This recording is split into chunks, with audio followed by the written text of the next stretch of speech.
E T V کے تمام ناظرین و سامعین السلام علیکم۔ ہماری آج کی ویڈیو میں آپ سب کو خوش آمدید۔ ناظرین، آج کی ویڈیو میں ہم بات کریں گے حضرت ادریس علیہ السلام کے بارے میں۔ حضرت شیث علیہ السلام بن آدم علیہ السلام کی اولاد میں 5ویں پشت پر حضرت ادریس علیہ السلام کا اسم گرامی بیان کیا گیا ہے۔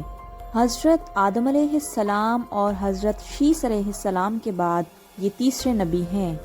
حضرت ادریس علیہ السلام کا سلسلہ نسب یہ ہے: ادریس بن یارد بن مہلائل بن کنان بن انوش بن شیث بن آدم علیہ السلام۔ ناظرین، حضرت ادریس علیہ السلام حضرت نوح علیہ السلام سے 1000 سال پہلے حضرت نوح علیہ السلام کے اجداد میں سے ہیں۔ ادریس علیہ السلام سب سے پہلے انسان ہیں جن کو علم نجوم اور حساب بطور معجزہ عطا کیا گیا۔ آپ علیہ السلام کی زبان سریانی تھی۔ آپ علیہ السلام کے زمانے میں 72 زبانیں رائج ہو چکی تھیں۔ اللہ تعالیٰ نے آپ کو 10 خصوصیات کے ساتھ مخصوص فرمایا تھا۔ نمبر 1، آپ علیہ السلام پیغمبر مرسل تھے۔ نمبر 2، آپ علیہ السلام پر 30 صحیفے نازل ہوئے تھے۔ نمبر 3، آپ علیہ السلام نے دنیا میں علم نجوم کو پیش کیا۔ نمبر 4، دنیا میں سب سے پہلے آپ علیہ السلام نے قلم سے خط تحریر فرمایا۔ نمبر 5، آپ علیہ السلام نے کپڑا سینے کی صنعت ایجاد کی۔ نمبر 6، آپ علیہ السلام نے جنگ کے لیے اسلحہ ترتیب دیے۔ نمبر 7، آپ علیہ السلام نے سنت جہاد جاری کی۔ نمبر 8، آپ علیہ السلام نے کفار کی اولاد کو قیدی بنایا۔ نمبر 9، آپ علیہ السلام نے سب سے پہلے غزی کا کپڑا زیب تن فرمایا۔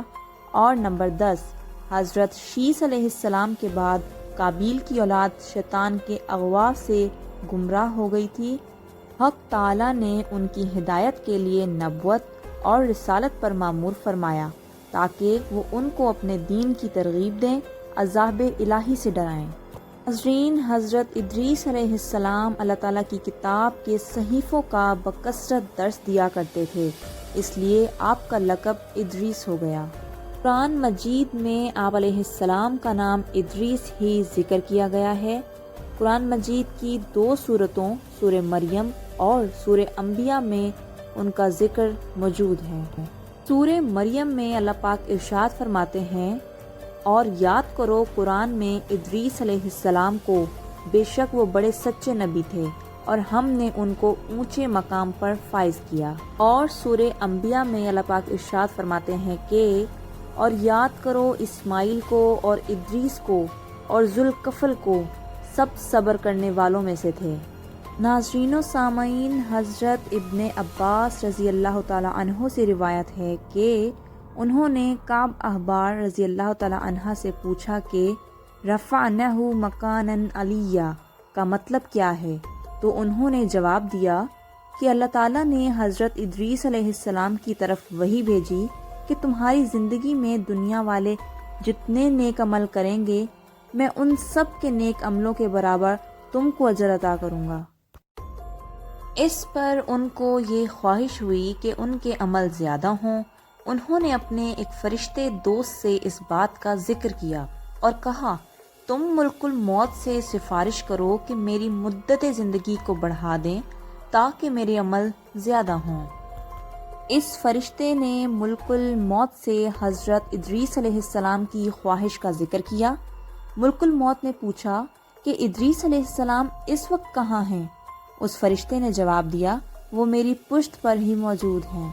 ملک الموت نے کہا، بڑی عجیب بات ہے، مجھے خدا تعالیٰ نے حکم دیا تھا کہ ادریس کی روح 4تھے آسمان پر قبض کرو۔ میں سوچ رہا تھا کہ ادریس علیہ السلام تو زمین پر ہیں، پھر مجھے 4تھے آسمان پر ان کی روح قبض کرنے کا حکم کیوں دیا گیا؟ یہ کہہ کر ملک الموت نے اسی وقت حضرت ادریس علیہ السلام کی روح قبض کر لی۔ ناظرین، چنانچہ حضرت ادریس علیہ السلام آسمانوں کے اوپر جنت میں موجود ہیں۔ ناظرین و سامعین، اب ہم بات کریں گے کہ حضرت ادریس علیہ السلام کہاں پیدا ہوئے، کہاں انہوں نے نشوونما پائی اور نبوت سے پہلے کن لوگوں سے انہوں نے علم حاصل کیا۔ اس کے متعلق حکمہ کی رائے مختلف ہیں۔ کچھ حکمہ فرماتے ہیں کہ وہ مصر میں منف میں پیدا ہوئے اور ہرمس الحراسہ کے نام سے مشہور ہوئے، تو دوسری جماعت کہتی ہے کہ آپ علیہ السلام کا نام یونانی میں ترمس تھا، عبرانی میں خنوخ کہلائے اور عربی میں اخنوخ کہلائے۔ اللہ تعالیٰ نے ان کو ادریس کے نام سے موسوم کیا ہے۔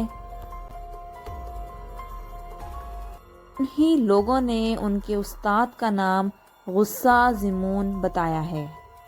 اور ناظرین، تیسری جماعت کہتی ہے کہ ادریس بابل میں پیدا ہوئے، وہیں نشوونما پائی۔ انہوں نے اپنے پردادا حضرت شیس علیہ السلام کا علم حاصل کیا، اور جب حضرت ادریس علیہ السلام بڑے ہوئے تو اللہ تعالیٰ نے ان کو نبوت سے سرفراز کیا۔ انہوں نے منصب نبوت پر سرفراز ہو کر تبلیغ دین کی، مگر بہت کم لوگوں نے ان کی بات مانی، زیادہ نے ان کی مخالفت ہی کی۔ ناظرین و سامعین، اب ہم بات کریں گے حضرت ادریس علیہ السلام کی تعلیم کے بارے میں۔ جب حضرت ادریس علیہ السلام اپنے ساتھیوں کے ہمراہ ہجرت کر کے مصر میں آئے تو یہاں انہوں نے اپنا فرض منصبی ادا کرنا شروع کیا، خدا کو ایک ماننے اور صرف اس کو عبادت کے لائق جاننے کی دعوت دی، اور ان کو عذاب آخرت سے بچانے اور نیک اعمال سے سنوارنے کی تلقین کی۔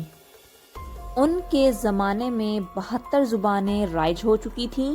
انہوں نے ہر جماعت کو ان کی اپنی زبان میں تبلیغ کی، ان کو پاک بازی اختیار کرنے اور عدل و انصاف سے کام لینے پر زور دیا۔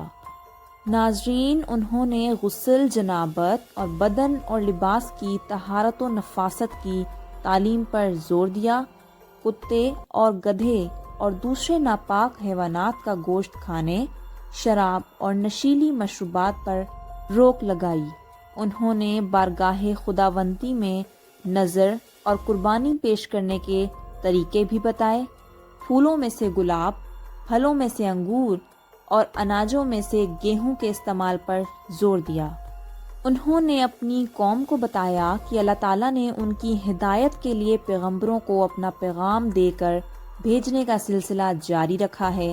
ان کے بعد بھی دوسرے پیغمبر آئیں گے جو انہیں خدا کا راستہ دکھائیں گے، وہ تمام گناہوں اور برائیوں سے بری ہوں گے۔ ناظرین، تبلیغ احکام دین کے علاوہ انہوں نے اپنے متبعین کو شہروں کی آباد کاری اور متمدن زندگی کے طور طریقے بھی سکھائے۔ ناظرین و سامعین، حضرت ادریس علیہ السلام نے مختلف قوموں کو ان کی ضرورتوں کے مطابق طریقہ زندگی کی تعلیم دی۔ اس وقت آبادی کے لحاظ سے زمین کو 4 حصوں میں تقسیم کیا گیا، اور ہر حصہ زمین کے لیے ایک فرمانروا اور حاکم مقرر کیا۔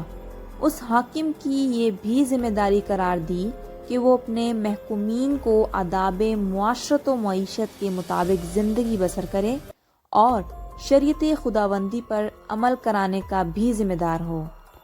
ناظرین محترم، حضرت ادریس علیہ السلام کی قوم ان کے ضوابط اور احکام پر عمل کرتی رہی، یہاں تک کہ حضرت ادریس علیہ السلام کو اللہ تعالیٰ نے اٹھا لیا اور ان کے خاص اصحاب ان کے بعد ان کے جانشین ہوئے۔ تو ناظرین، یہ تھی ہماری آج کی ویڈیو۔ امید کرتے ہیں آپ کو ویڈیو ضرور پسند آئی ہوگی۔ ویڈیو پسند آنے پر لائک، کمنٹ اینڈ شیئر ضرور کریں، اور اس طرح کی مزید ویڈیوز دیکھنے کے لیے ہمارا چینل ETV سبسکرائب کریں۔ شکریہ۔